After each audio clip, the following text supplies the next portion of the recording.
The plant kingdom is fascinating, especially for a scientist like me. I appreciate everything plants, flowers, and trees offer the world, from the food they make to the oxygen they produce, even their beauty. But if I'm honest, I really know so little about plants. In fact, I'm terrible with them. Like, I suck at gardening. I've killed every houseplant I have ever owned, which is why I asked you all about your relationship with plants, and you had some great tips for me.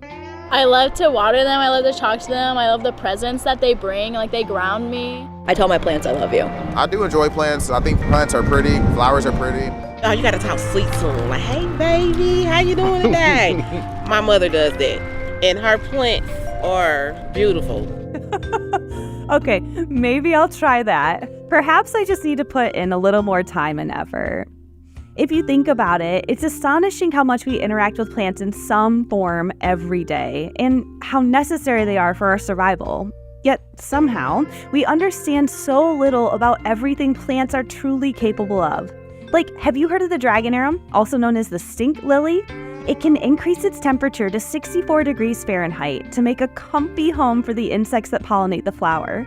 But my favorite part is that in an attempt to attract pollinating flies, this plant releases a molecule that smells exactly like rotting meat. Gross. Or what about the nepenthes? These pretty plants have slippery flowers that look like tall, thin cups, which attract and trap insects. And they collect enough rainwater that monkeys can drink from them if they're thirsty. Hence the plant's nickname, monkey cups. So with the dragon arum and the monkey cups, we know that plants can eat, drink, and stink. But can they think? No. That was a quick answer. I don't think they think, that they react to a lot of different situations. Do I think they think? Yes, absolutely. Honestly, I don't know. Yes, I believe that they do think. I believe they have to survive. What do you mean by thinking? This is the million-dollar question scientists are debating right now. Are plants intelligent? According to the dictionary, intelligence is defined as the ability to acquire and apply knowledge and skills. So, can plants do this? Are they capable of taking information in, processing it, and then making informed decisions? After a recent visit to a beautiful botanical garden, I found myself thinking about these questions, and what I learned completely changed everything I thought I knew about plants. As it turns out, we might have it all wrong.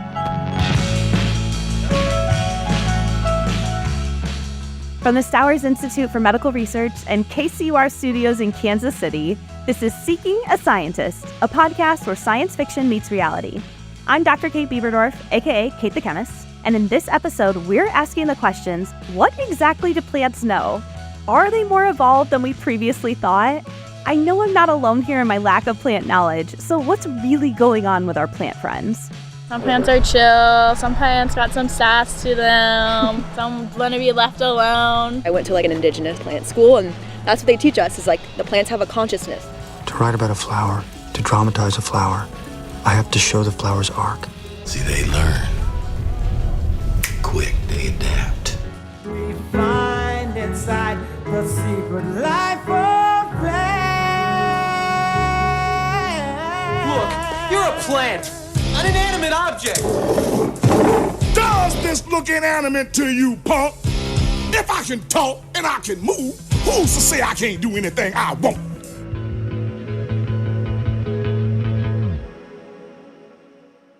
To explore all these ideas, I had the honor of talking to both authors of a thought-provoking book called Planta Sapiens, Unmasking Plant Intelligence. The main idea is fairly simple. Can flora be intelligent? Is it even possible for flowers to have thoughts and memories without a brain? It's a highly controversial topic, which we will get into in a bit. But first, let me introduce you to Paco Calvo, the director of the Minimal Intelligence Lab at the University of Murcia in southeast Spain. He's been working diligently to explore the intricacies of plant life. Thank you for having me, for the interest in the book. We are so enslaved by the picture we have of what intelligence consists of. There's also author and illustrator Natalie Lawrence, who helped Paco translate all his academic ideas into an easy-to-digest, quick read for the public. Thank you for having me. She has a PhD in the history and philosophy of science and currently lives in London in a home full of plants. Paco was initially quite suspicious of me. I think he thought I was going to kind of dumb down his work. He calls it Sesame Streeting. And then as we started to get going, he realized that actually I really wanted to make something that he would like. So he started to trust me. This dynamic duo may have not known each other before writing this book, but one thing is for sure. It took both of them to tackle this mind-bending concept. It made the difference having Natalie on board. We had a grand old time and ended up becoming very friendly. And we'd spend hours kind of laughing on Zoom together. They also spent a good deal of time discussing the idea that humans are sometimes missing other intelligent beings simply because we're too preoccupied with how intelligent we are. You know that concept of navel gazing, right? Okay, so navel gazing is like, oh, I can't help but looking at my belly bottom, like thinking about myself, how smart, how pretty we are. And thinking that we provide somehow the gold standard, and that any other form of life, its smarts are going to depend on how closely they resemble our smarts, which is the gold standard. I think people have a hard time with that. Yeah. With letting go of, we are the center of the universe. We're the smartest things that have ever existed. Now, I'm mentioning this because we might be missing all the communication taking place in between plants and any other form of life whatsoever, because we have a standard as to what communication should consist of. It's this mentality that sometimes leads us to miss things. One of the concepts Paco and Natalie dig into in their book is called plant blindness. It's the idea that we just don't see plants, that we see them as kind of background greenery that is, for all intents and purposes, inanimate and irrelevant. While we expect it to be there all the time, we don't feel like we need to give any attention to it, and we just inherently don't notice it. And we also don't see plants as individuals as well, in the same way as we would with animals. It's very difficult to change. One has to start from a very early age educating people. Of course, it is partly a biological phenomenon. So in some ways, we're never going to change it because plants are never going to be running around and chasing us. Right. Or running away. I hope not. Does it have to be mine? Feed me. Where am I supposed to get it? Feed me, Seymour. Feed me all night long. So we have evolved to like this for a reason, but we can counteract some of those evolutionary effects by educating people and giving them the desire to give attention in different ways. This is one of the main objectives of Paco's research. He says plant blindness is rampant everywhere, especially in the academic world. My daughter, she started studying environmental sciences, and I remember her notes, the word was resources. Resources. Climate emergence. What are we going to do with the resources? We need plants. They provide oxygen. They blah, blah, blah, blah, blah, blah, blah. And if you think about it, the very way we label them implies that we are still plant blind. Why? Because we only see plants insofar as we need them. We need them because they provide us with food, with oxygen, with this or with that. So plant blindness runs so deep, is so ingrained in our mind that even when we appreciate plant life and we are worried about climate emergence, we are not even understanding the most basic point, which is that plants are first and foremost subjects, agents, in themselves and for themselves, quite regardless of ourselves. So we are so selfish that even when we care about them, we don't truly care about them. We care about ourselves. What's fascinating to me is that even if you are really good with plants, you spend a lot of time with them, you water them, you talk to them, research shows that even you can have plant blindness. Let me explain. There's this neat psych experiment where researchers show groups of people several images in rapid succession, including 2 target images. All of the other pictures are distractors. In a typical study, people notice the first target image and then completely miss the second one. But when tested on a group of college students from North Dakota, researchers noticed something strange. At first, students remembered the first picture of the animal and then ignored the second picture of water. This was normal. However, when they were shown an image of a plant first, not an animal, They completely ignored the plant and focused on the water instead. The disregard of plants is quite deeply wired. And so it's a survival thing, we think? Yeah, I mean, you don't need to pay so much attention to something that's not going to eat you, do you? Well, do you think it's possible that people were interpreting that more as the fact that we just are more familiar with animals and so we have more words for them, more labels for that? Or do we think it truly is the fact that we just don't notice plants? It's almost nothing to do with your knowledge. If anything, novel things would often take up more attention and more processing because you're less familiar with them. You look at them, you need to investigate them more. It would be interesting to look at this in a more cross-cultural way, actually, and see what the effects are on other cultures that have quite a different relationship with the natural world. So if you look at, for example, some Amerindian tribes, they have a sort of their cosmologies and their relationships to other organisms are widely different from ours, and they have much more connection with plants, actually. What Natalie's saying is that this study might have looked really different if it had been done somewhere else, say Marrakesh, Morocco, or Lima, Peru. But for the students tested in North Dakota, they did not seem to care about the plant image at all. What that suggested was that the images of animals basically took up more processing power in people's kind of visual and cognitive hardware. And the images of plants didn't take up so much attention. They moved on quickly to the next image. According to this study, humans are just not that interested in plants. Why do you think we overlook them? Is it their neutral color? Or that they are, for the most part, stationary? At least that's how we perceive them to be. When in reality, on a daily basis, plants are responding to light, gravity, the temperature, the humidity, even the wind. They take this information in, integrate it, and then respond to their environment. Paco says that makes them intelligent, just like us. And then you realize that we are all on the same page. That after all, we humans are doing the same thing that bacteria, fungi, or plants are doing. Time. It all comes down to time. Animals and plants operate on completely different timescales, and humans are usually too impatient to sit around and wait for plants to grow. Just ask Charles Darwin. The groundbreaking evolutionary biologist was once bedridden for months, and he was so bored that he decided to start studying the tendrils of the cucumber plants growing from pots in his windowsill. Every day, he methodically documented how the plants moved about in a circular motion, almost like a lasso, reaching out for something to grab for support. Paco's work is similar. He's just taken it to the next level with modern technology.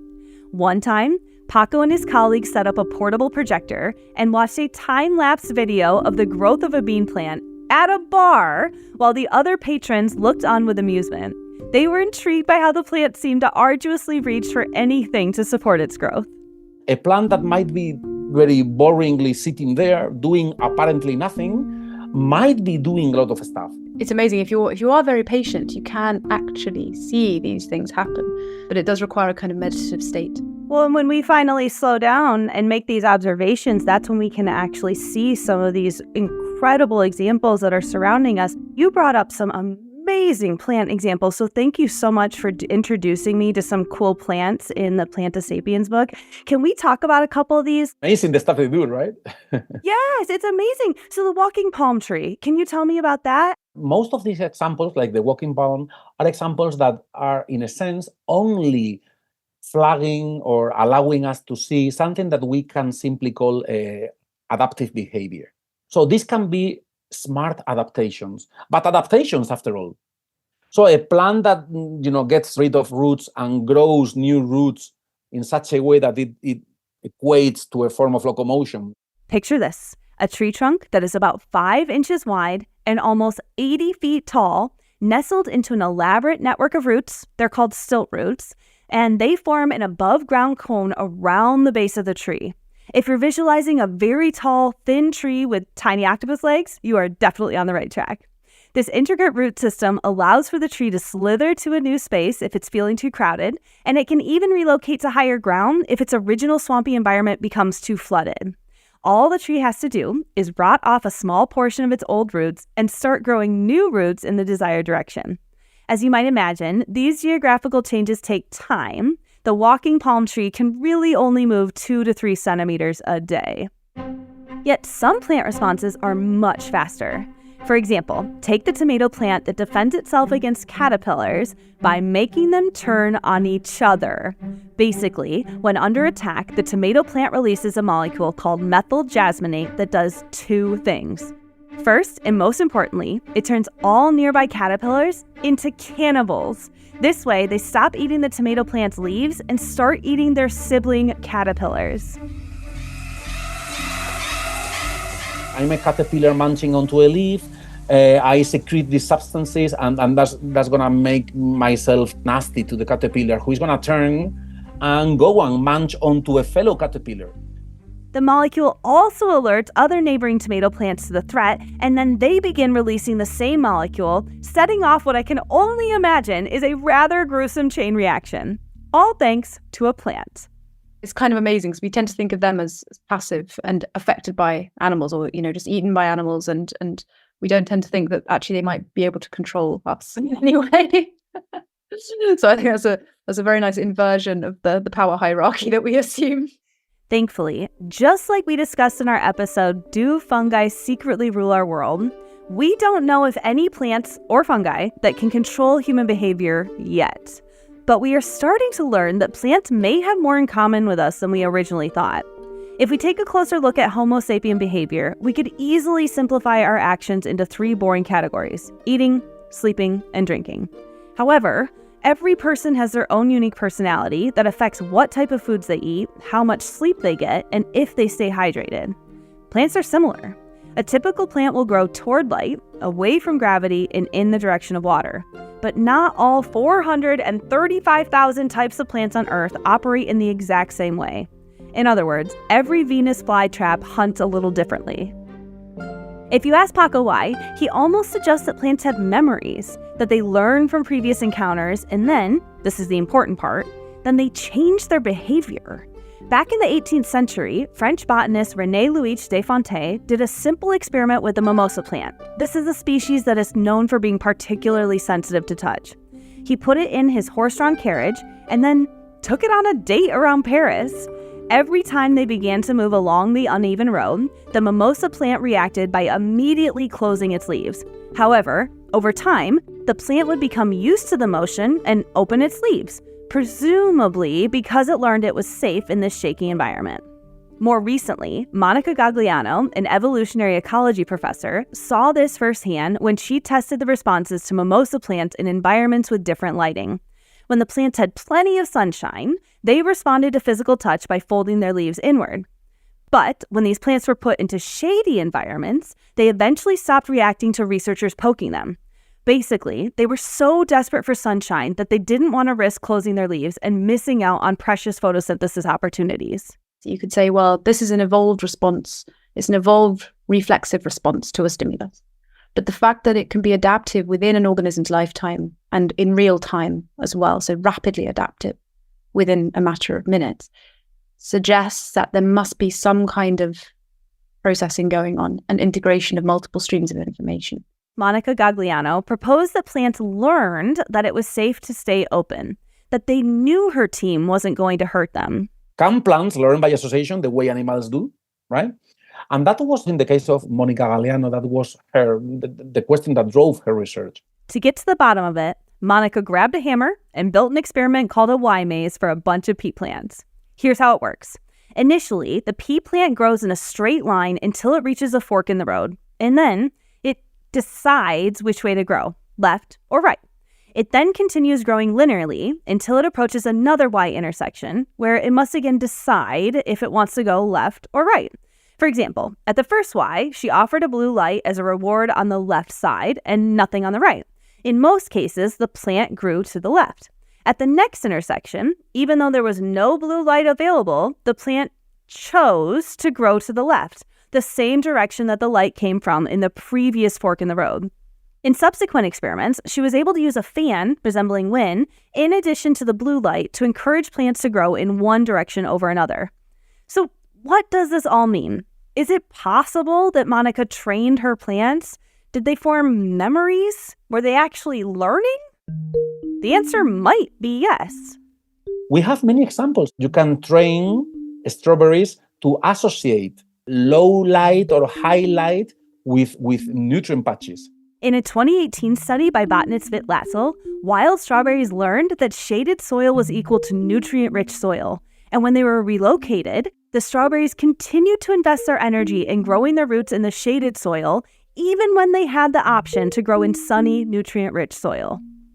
So it appears that they're learning in some form. I can definitely see that. So do we think they're communicating too? Like, are they talking to each other? Can plant A learn something and then tell plant B? Oh, they do that 24/7. They are constantly chatting and gossiping, passing messages along. Plants are basically talking to each other all the time in all sorts of ways. They're touching each other, they're sending chemical signals through the soil, through the air. You've got electrical signals may even be sent. You've got messages through the mycorrhizae that connect plant roots. They touch their leaves. There is light reflecting off the plants. They have individual wavelength sort of fingerprints almost that some plants can recognize. They make sound as well. They're actually talking to each other quite literally in frequencies that we cannot detect. So we're not just plant blind, we're also plant deaf. These sounds are too high-pitched for the average human to hear, but they sound like tiny pops or clicks. When the plant is stressed and needs some H2O, the frequency of the clicking increases. Admittedly, though, scientists think the sound is attributed to air bubbles popping within the plant, and there's no proof yet that the plants are using these noises to communicate with each other. And here's what I want to say. If you're not totally tracking everything Natalie and Paco are putting out there, and you're having some doubts, I will admit it. I was still on the fence at this point in the interview. But then, Paco said something that really opened my mind.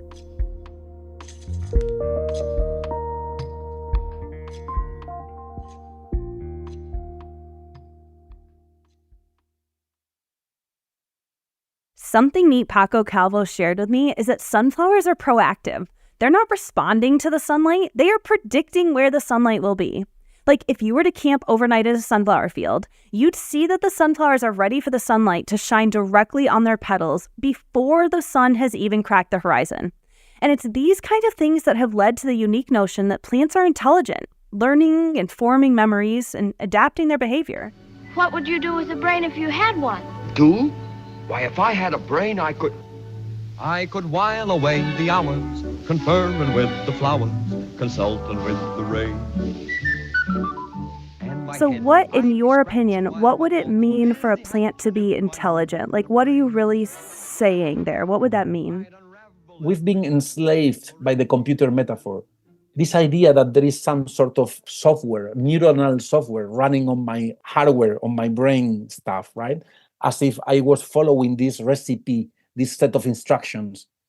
Now, if we get rid of that human-centric linguistic understanding of following rules, then we say, oh, what is life about from the very beginning? What it was, it had to do with what we mentioned about behaving anticipatorily or meaning-making. Meaning-making or behaving anticipatorily. So Paco says we're all connected by the tree of life. It wouldn't be that unreasonable for every species to be able to survey its environment and then, in some fashion, find a way to process this information and then make a decision about what to do next. And when he puts it that way, it doesn't sound that outlandish. But some plant physiologists, like University of California's Lincoln Tyas, completely disagree.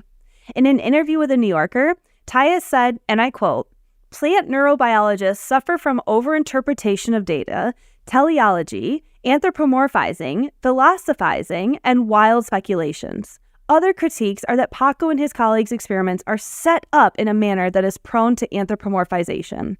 Basically, he thinks researchers are just desensitizing plants during these elaborate experiments, and that Paco and his colleagues are misinterpreting that as learning. And to the surprise of no one, Paco did not shy away from Tyas' negative comments. In fact, he printed them directly in his book. And then, like any scientist who believes in their work, Paco addressed Tyas' critiques head on. Part of the work we've been doing in the last couple of decades has been, first of all, even before we got started running experiments, was to rethink the paradigm, the theoretical framework.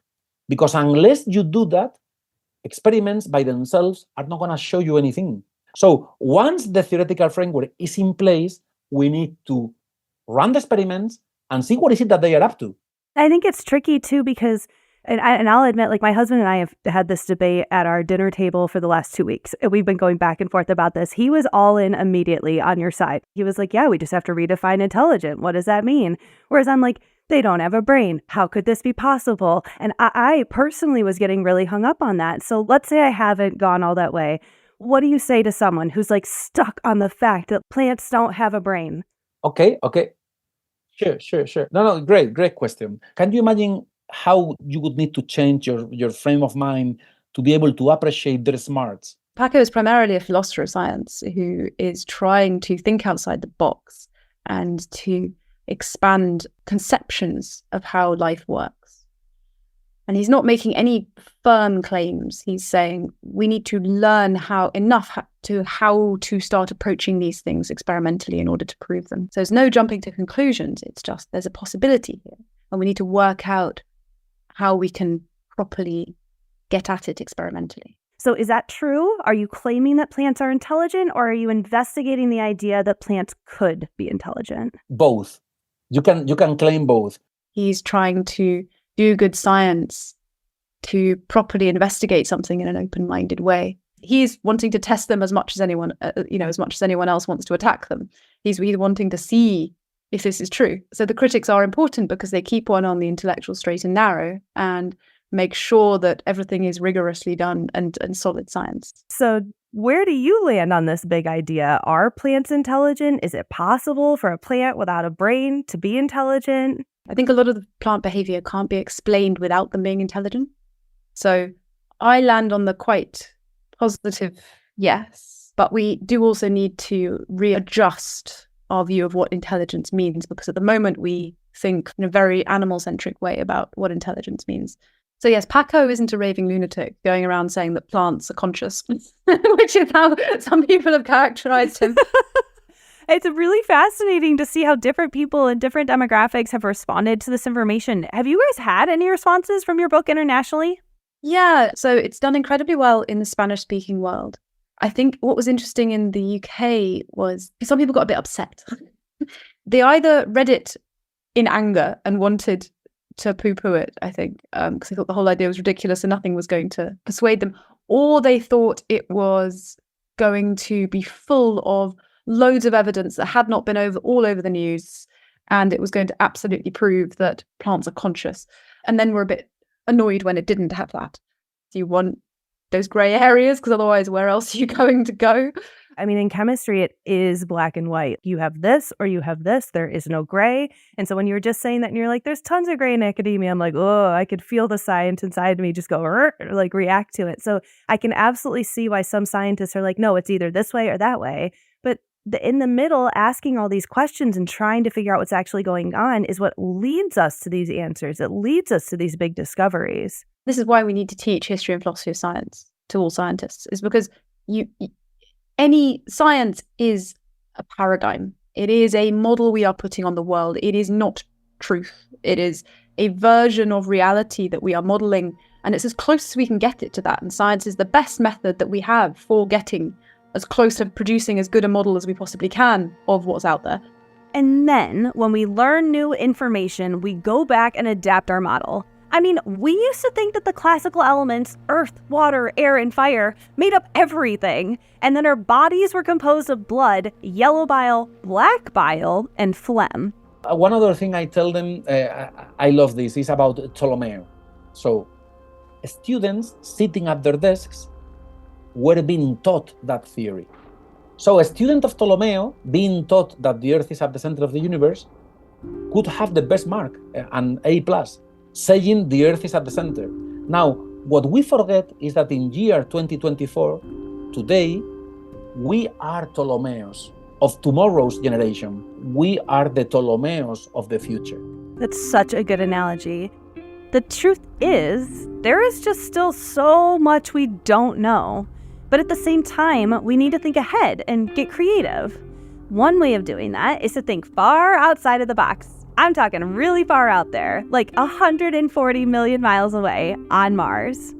Natalie shared with me that we have new plant-inspired robots called plantoids or growbots that are helping us move towards solving all sorts of problems that animal-based robots come up against. They are modeled after invasive climbing plants, and as the plant matures, the plant robot can move across uneven terrain, grow from point A to point B, spiral in the air, go around corners, even be used as a hook to grab onto something. I think plant robots are a super clever idea, and if we can find a way for them to work in tandem with our high-tech animal robots, like the Mars rovers, imagine what we could learn about outer space. Remember how I started this episode by telling you that I've killed every houseplant I've ever owned? Well, after Natalie and Paco talked to me, I was so inspired that I bought a bunch of new houseplants, and now when I look at them, I find myself thinking about something Natalie said during the interview. How could we possibly imagine that organisms could live their whole lives next to each other and not be communicating? And the same thing goes for plant intelligence. How could plants not be intelligent? They've been around for nearly 500 million years. The cost of not being intelligent would be so inordinately high that plants would undoubtedly become extinct. How could they possibly survive this long if they weren't intelligent?